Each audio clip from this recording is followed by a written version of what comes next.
Jabalia, northern Gaza, around 5 a.m.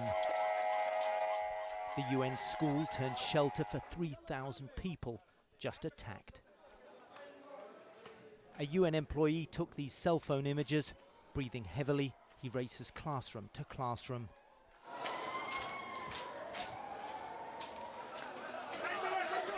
Body count by flashlight. Mutilated limbs swaddled in bloody rags.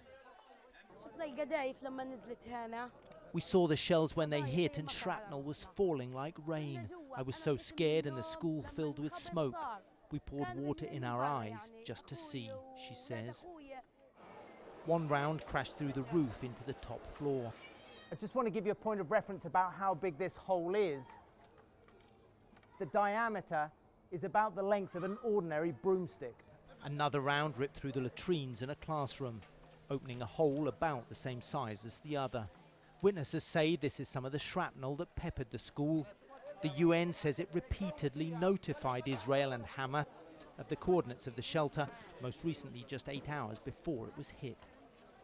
CNN asked the Israeli military if their forces fired on the school that was supposed to be a safe haven.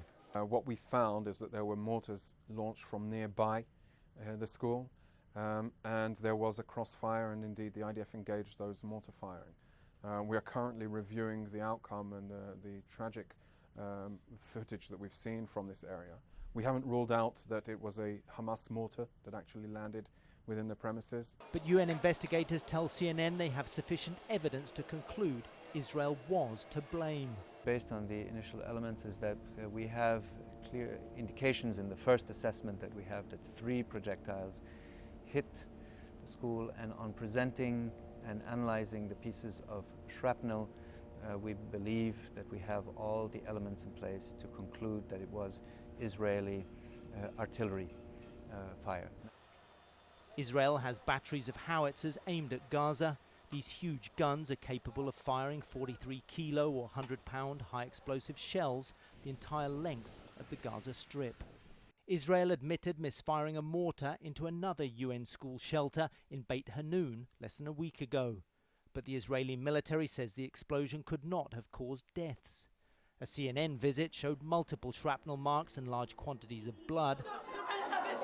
Hospital staff told CNN 16 civilians died in the incident. Enough is enough. Now measures have to be taken. People who go to these places expect that they go there because they will be safe. And here's the confirmation that it appears that there is nowhere where you can be safe, and therefore measures have to now be taken by the Israeli Defense Forces to ensure much better protection.